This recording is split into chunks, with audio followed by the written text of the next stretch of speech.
இறைமகன் இயேசு கிறிஸ்துவில் மிகவும் பிரியமான சகோதர சகோதரிகளே, நண்பர்களே, குழந்தைகளே, பெற்றோரே, உற்றாரே, உறவினரே, இந்த நாளிலே ஆண்டவர் நம்மை ஆசீர்வதிக்கின்றார். அன்பு தெய்வமே, இந்த அதிகாலை வேளையிலே உம்மை போற்றுகின்றோம், உம்மை புகழ்கின்றோம், உமக்கு நன்றி கூறுகின்றோம். உம்முடைய உடனிருப்பை நாங்கள் கண்டுணர்கின்றோம். எங்களை ஆசீர்வதியும், எங்களுடைய குடும்பத்தை ஆசீர்வதியும். உம்முடைய அருள்கரம் இந்த நாள் எங்களோடு இருக்கட்டும். ஆண்டவரே, தூய ஆவியின் அருளை எங்களுக்கு தந்து வழி நடத்தும்.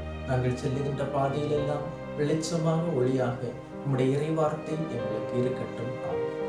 அன்பு மிக்கவர்களே, இன்றைய நாளிலே நாம் தியானிப்பதற்காக எடுத்துக்கொண்ட இறைவார்த்தை திருத்தூதர் பணிகள் 4ஆம் அதிகாரம் 31வது இறைவார்த்தை.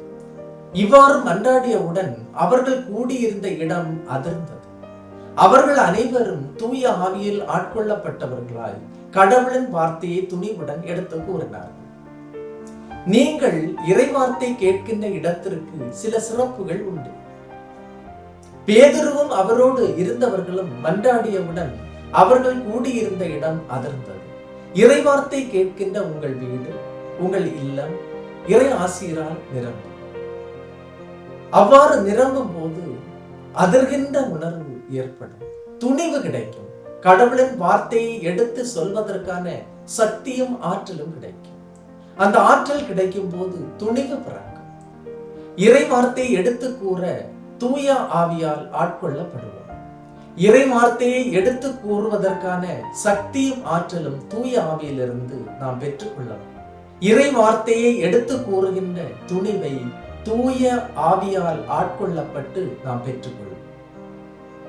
நான் சிறு வயதில் சிறுவனாக இருக்கும்போது குருமடத்தில் சேர்ந்த போது மற்றவர்கள் முன்னின்று பேச எனக்கு பயமாக இருக்கும். மேடையில் ஏறி பேச பயமாக இருக்கும். அவ்வாறு பேசும்போது உடல் வியர்வை வரும். குருமடத்தில் சேர்ந்தது போதும் கூட அந்த நிலைமைதான். நாவு தளதளக்கும், ஒரு பதற்றம், ஒரு பயமும் பற்றி கொள்ளும்.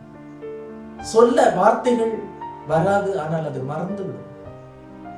அன்புமிக்கவர்களே, தூய ஆவியின் துணை கிடைத்த பிறகு இவை அனைத்தும் என்னை விட்டு மறைந்து போனது.